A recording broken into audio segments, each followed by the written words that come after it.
So hello, welcome to another STEM Stories podcast. Today we're talking to Nicola Kelting, who is a friend of mine from the tutoring community, and also has a very, very interesting background in STEM.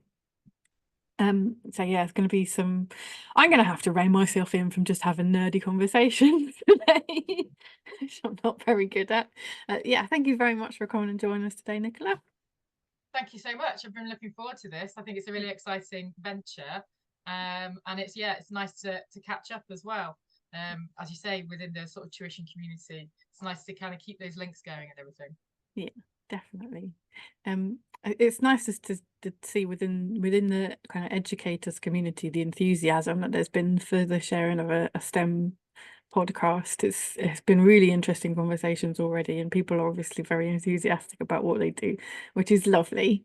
And then hopefully that can kind of encourage people that are listening to see, whilst we might happily nerd out about our subjects, we're not a bunch of homebound nerds. Definitely. And see all the diversity in the different areas you could go into and potentially, not thought about that, and Yeah, give ideas. yeah. Could you tell us about your current job, Nicola? Sure, thank you. Yes, so I am a founder and principal tutor of NK Tutoring. So not the most original name for my tuition business, but there we go. And we specialise in science and maths tuition. And it's myself principally, but I also have a team of tutors, which is growing, which is really exciting. And I really enjoy working with them. Majority of whom are based at UK universities. Many are studying master's degrees or medical degrees. And so it's great to get their enthusiasm and their input into tuition and building up positive learning and relationships with students. So I moved into the tuition world 2020. So business is going to come up to its 5th year soon, I was thinking about the other day, which is quite exciting. But going back originally of how I got to here, I suppose it's to do with leaving A-levels, leaving school, and I had a gap year, and I taught geography, English, and chemistry, which is what was needed, in a rural school in Zimbabwe, and that was life affirming for me, and Yeah. that really gave me a travel bug, but an education bug. Yeah. Um, and I spent a year out there. I didn't really want to teach the English, but it was needed, and as obviously a native English speaker, I couldn't say no. And we worked on the Overseas Cambridge Exam Board, which some obviously still exists, the qualification as it was. I taught was a combined physics and chemistry O level. So I'm not sure that exists anymore, but it was a great opportunity to do so. We were very resourceful in our experiments, not having a lab or anything like that. But it worked out in the end. From there, I went to Newcastle University and did a BSc in biology of plants and animals. So I loved being up in Geordieland. No. And I still have strong connections with my friends from that course, Hmm. which is super, and connections with other friends who also had a gap year. It was with an organisation called the Project Trust, who are still going, and they were in different countries teaching, and some were primary, for a variety of different things. And so having those links and connections is really lovely. And that's one of the nice things I love about the tuition community that I've been involved in more with yourself, is all that kind of linking and, everyone sort of making those connections. Yeah. So that kind of takes me back to the early part. From then, after university or during university, I ran expeditions. So I had the travel bug. So ran expeditions to Malawi in the longer holidays that you get at uni. And got lots of funding through BP conservation, various grants and things at university. So we kind of spent a whole year fundraising to go away and work with organisations in Malawi. And Mount Malanje, which is a massif down in the south, which has got interesting endemic flora and fauna. So we did various research projects there. And that gave me the bug for field biology. And then after I graduated, I carried on with the expedition style things, working in Vietnam, first of all, with an NGO, and then I kind of decided I'd like to go back to African countries. Also, language is easy, and I'm not a linguist. Vietnamese is very difficult. So I ended up in Zimbabwe. No, not Zimbabwe. So I ended up in Tanzania, so a bit further north, and worked there for a number of years in the NGO sector and working with different organisations with had DFID funding and a Danish and Finnish funding, mostly working in forest reserves. And there was a big training element with that. So we would work very closely with our host country collaborators. So we also had partners. Often it was the Department of Forestry. So we worked with forestry officers with all the biodiversity techniques to get the technical reports written to designate. And the aim was to designate those forests with greater protection, going from forest reserve to nature reserves. And then there's, you know, further designations in those areas. So yeah, that was the kind of 24/7 everything expedition life. And I know educators say, you know, teaching and tutoring and everything can be very much 24/7, but expedition life definitely was on that front. That sounds amazing. Yeah, it was good. It was good. And it's something I'd quite like to maybe do in the future when my children are a little bit older. Maybe not for huge amounts of time, but shorter periods, try and get back into that kind of stuff. Amazing. Very good. Crikey. I can't imagine ever being brave enough to sign up for something like that, but to go and do it for weeks at a time.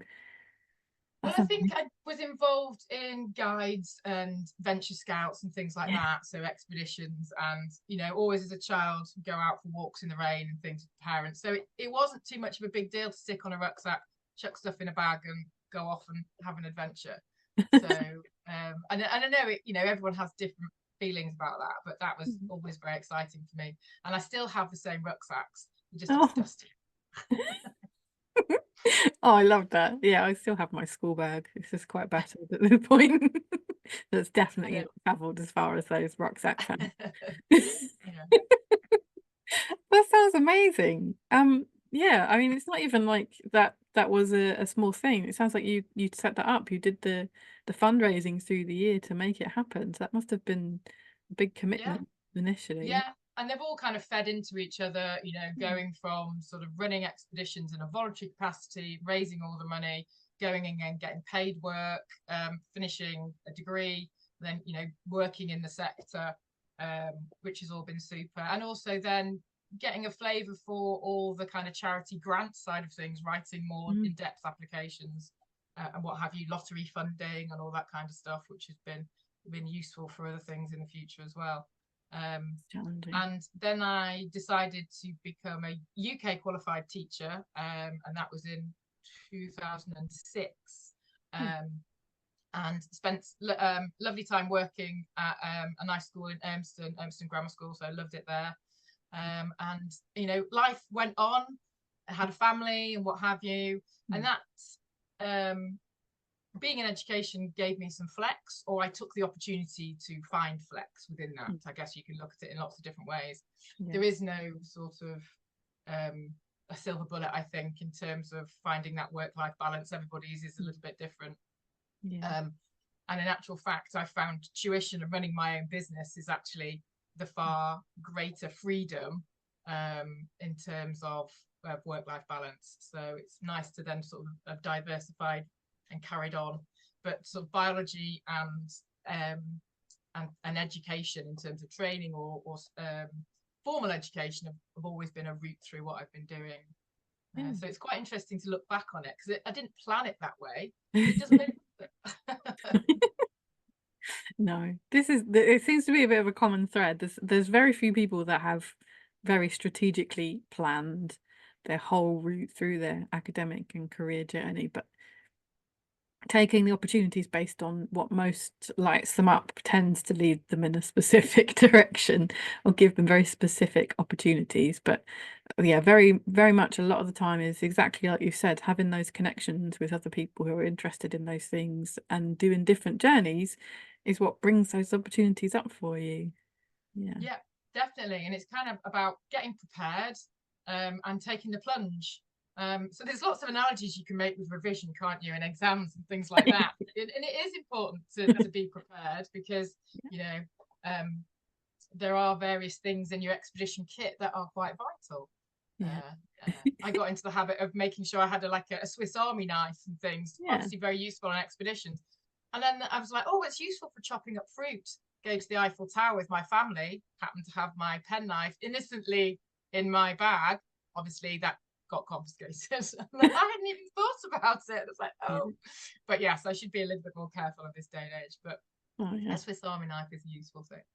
I managed to get myself stopped by Belgian air control after having bought a this sized replica of a rifle from Waterloo, and Oh, you can't take that on a plane. So it's yeah, literally this big, mounted on a wooden plaque. It's not a real weapon. no, Yeah, that's apparently if it can be enough to intimidate the airplane interesting. staff, you can't have it. It needed to be in your suitcase. Yeah. Oh wow. Okay. I mean, can you imagine the audacity of somebody holding up an aeroplane with a miniature replica rifle? I know. Yeah, But indeed. yeah, it's possible. I understand it's possible. Yes, yes.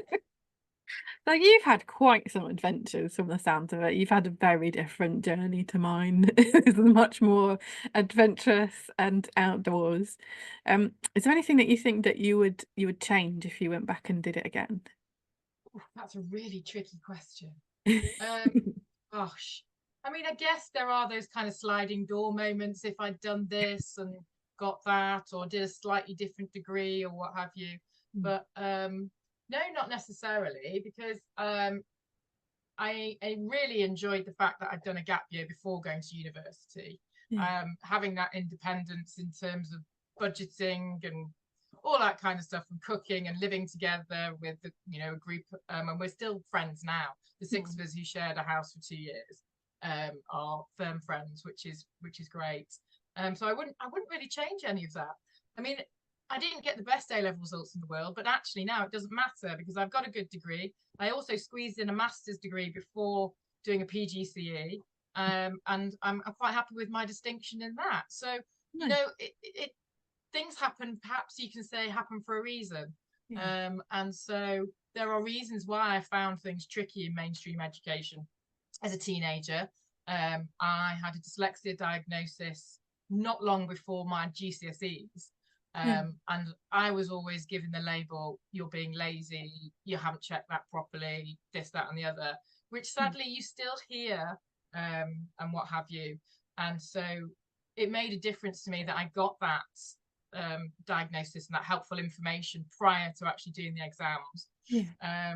And GCSEs, I consider great results, and A's and B's as they were back then. And then A levels, it is a leap. I know that as an educator, and that's one of the messages I say to lots of students. I say, you just need to try your best and find a path and a route that works for you. You don't have to be going for those A stars, and they're not the be all and end all. And that piece of paper doesn't, it isn't you. It just helps you in your route to where you want to get to. Yeah. And I was able to get to, university was a far better place for me than A levels because it gave me so many more options. And I really got into my studying the way it suited me and really nerded out on the areas I really wanted to work on. So that was really fab. It suited me to a T. Yeah. Yeah. It highlights actually that this is what I find really frustrating, and I'm going to try and not go on a rant about the schooling and exam system. But the things that enable you to pass an exam really well are not the things that enable you to have lifelong success. And one of them you highlighted, the fact that you had been involved in venture scouts and things like that as a child meant that you were much more willing to take on challenges as an adult that have opened up these opportunities for you, and your grades had nothing to do with it. Yeah. But yeah, the fact that someone sits at home all day and reads all of the books and gets perfect marks on their exam would have perhaps not made them as prepared for brilliant opportunities in Zimbabwe. Yeah, so you can look at it in different ways and reflect on it, and I think there is no one size fits all, and it's the common, isn't it, phrase of, and I always say it the wrong way around. Is it a square peg in a round hole, or is it the other way around? It's Both kind of like ways. everybody is trying to shoehorn. I Yeah. mean, from the other side of things, I love classification. So my master's was taxonomy, which is classification, Yeah. plant diversity. So I love the kind of sort of structure to it all, but it doesn't mean that we have to, as people, be sort of squeezed into those structures.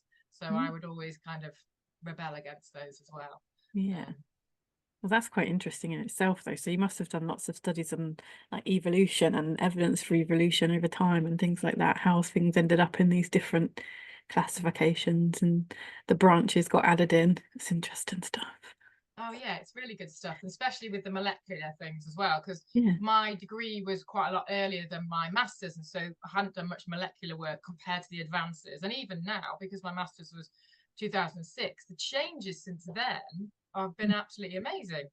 You know, with the advances with CRISPR and all kinds of things. Yeah. But there's still similar studies that I did in terms of looking at chloroplast DNA and looking at how closely related certain species were to each other and stuff like that. I mean, there's still relevance to that. I think it's just much quicker in the lab now. Yeah. In terms of what you can sample and how long it takes for the PCR to happen. So yeah, so it'd Yeah. be interesting to look in those areas again. But Oh man, biology nerd out. I imagine PCR has probably taken quite a leap following COVID diagnostic testing because I should imagine. it was pretty critical. Yeah. Yeah, no. let's not talk about that. That's the one of the danger C words. So if somebody was maybe interested in biology, when you study biology at school, it's one subject that covers so many different things. Is there any advice that you might give to somebody who is currently maybe thinking about continuing their biology studies? Sure. As you said, biology is such a broad subject, and you can at university quite specialize in different areas. And the obviously ones are sort of medic veterinary, which is very specific down that route. And that really depends on what your interests are. And I would just definitely go with what are you interested in.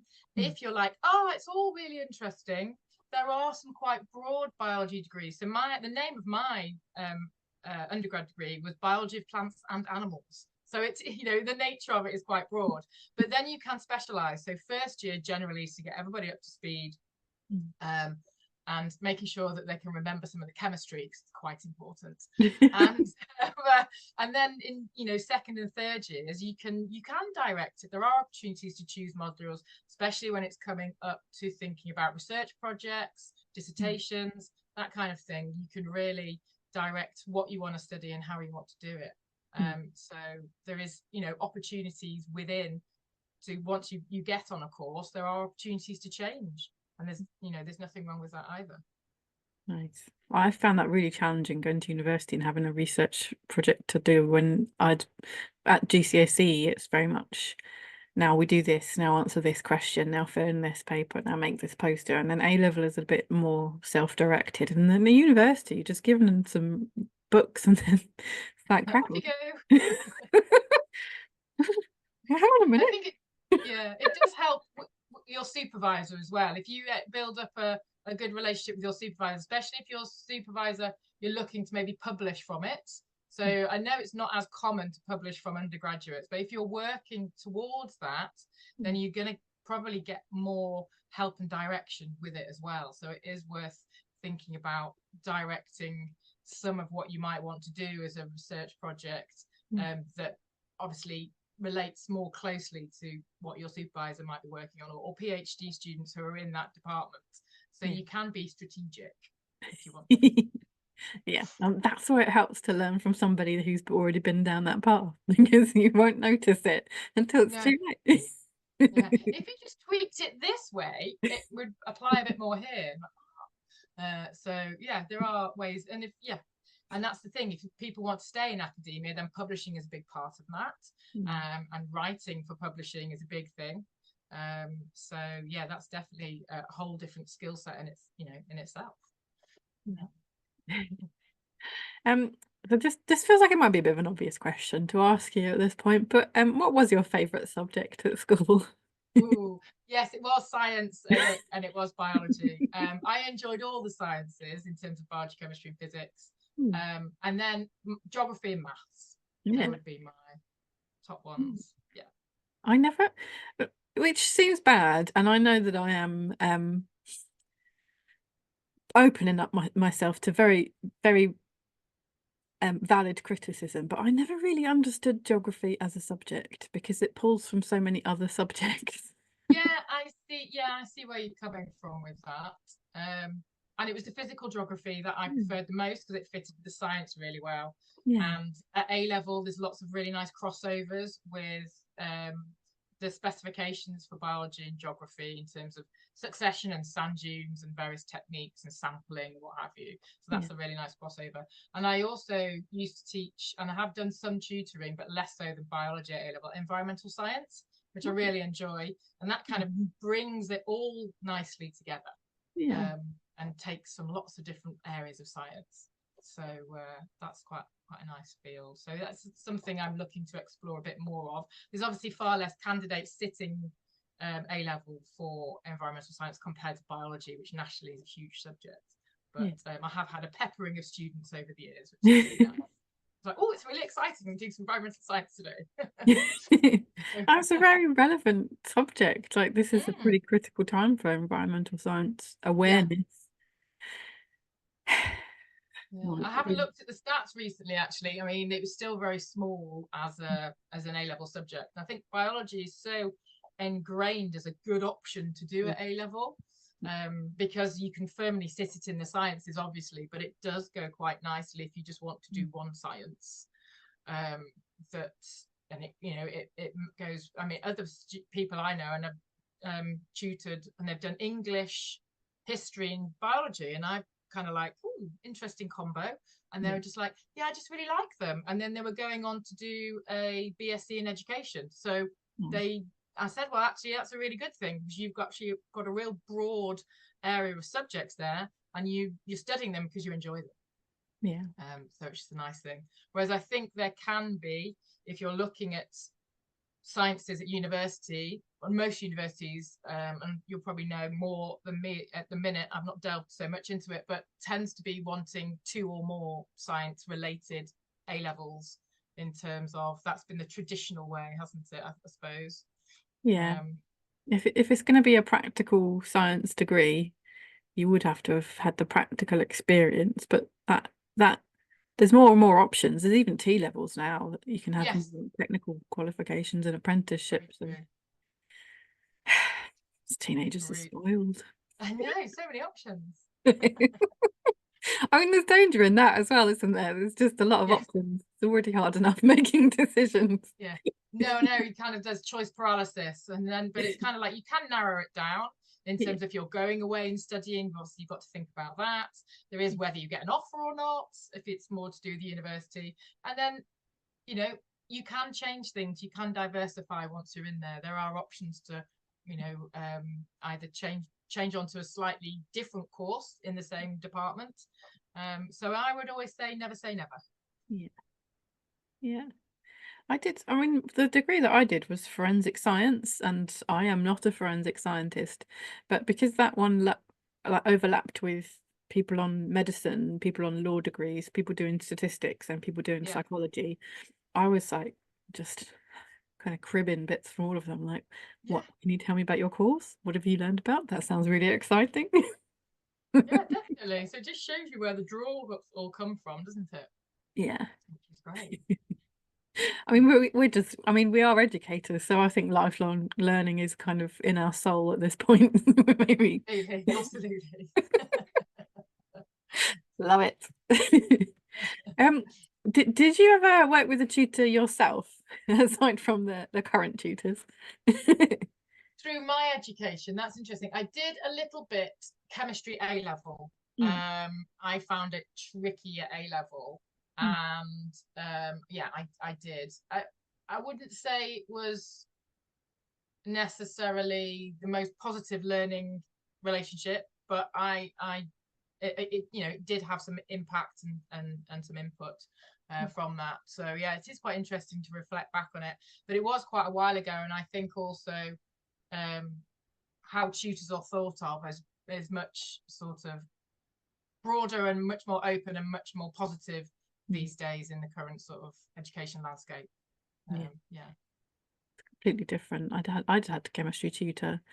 That was 24 years ago.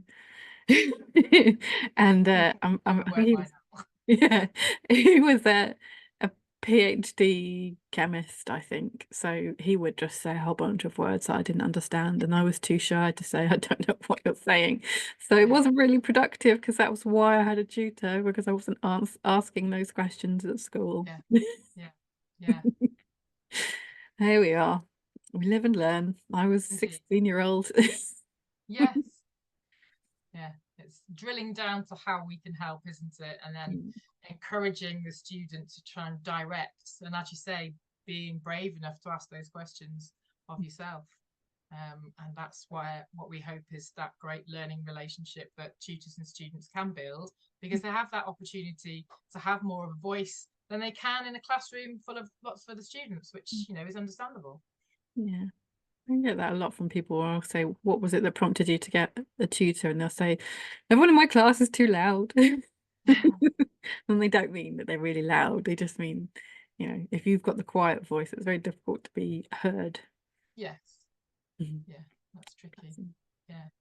Which is probably why we became tutors, because it didn't go so well for us. Oh, perfect. So I think, as you said, like what you do currently is very similar to what I do, but the things that have led us here are so completely different. It's really interesting to hear more about it. If people are interested in hearing more, well, maybe not so much hearing more about Nicola's at university experiences, maybe very much about experiences in Africa, or some tuition support. If you look at NK Tutoring Sciences, and I'll share all of this underneath, you can get in touch with Nicola through there. But yeah, thank you very much. You've had quite some adventures. Yeah, and I hope for some more adventures, I think, as well. Yeah. That is the perks of, I mean, I need to stop, because it's basically going to encourage everybody to choose to be self-employed, which is great. But absolute perk of being a self-employed tutor is that you literally could be in Zimbabwe right now, and I would have no idea. Yeah, well, maybe next time. Yeah, thank you so much for this opportunity. It's been really great to chat things through, and I think it's such a fabulous idea. Thank you. For people to share their experiences in STEM. Yeah, really good. Yeah. Wonderful. Thank you very much. Hi, I'm your podcast host, Georgina Green, and the founder of Green Tutors, STEM Specialist Tuition Company. We've been supporting students with their GCSE and A-level maths, science and STEM subject studies since 2011, and our team all work and have a passion for STEM professions such as engineering and chemical synthesis and medicines and all sorts of fantastic things in the world of STEM beyond the curriculum, which is what we bring into our lessons to make them more exciting, and the reason I wanted to share this podcast with you all. Alongside that, we've launched the STEM Educators Academy, where other STEM professionals and STEM education enthusiasts can come and learn about how to grow their STEM education practices together. If you're interested in any of the support that we offer, get in touch at greentutors.uk and you can access some of the free resources on there as well. This podcast would not exist without the sponsorship of STEMazing. I'm very grateful to STEMazing, not only for sponsoring our podcast, but for the brilliant work that they're doing, fostering inspiration and inclusion in STEM. I recommend having a look at their website, stemazing.co.uk, which is what you can see right now, to see a bit more about the work that they do. Alongside the award-winning Inspiration Academy, bringing events into primary schools and inspiring young people to see their future in STEM, because you can't be what you can't see. There's a fantastic membership, which I'm a part of, for women in STEM to do more of this, fostering inspiration and inclusion in STEM, with monthly content shared on empowerment, inspiration and community. Will help you to be a better role model and mentor to people in STEM. And finally, there's a brilliant library here of role models in STEM that you can go and have a look at and hear more about their STEM stories. Here's a shout out for our sponsor, Navigated Tutor. If you haven't seen this, I recommend having a look if you're in education. The Navigated Tutor platform gives access to a quarterly webinar and magazine and training resources. The first one I've already read and attended, and in minutes learned lots that's going to make a massive impact on the way that I support my students. This is brought to you by Arthur Moore, who is not only a fantastic tutor but also the host of the Tea and Teaching podcast and Tutoring Tips podcast, two of my most listened podcasts. So I recommend that you go and check those out if you're working in education at all, and sign yourself up to the Navigated Tutor platform for some fantastic CPD. You can get access to this at mooreedu.thinkific.com. That's mooreedu.thinkific.com.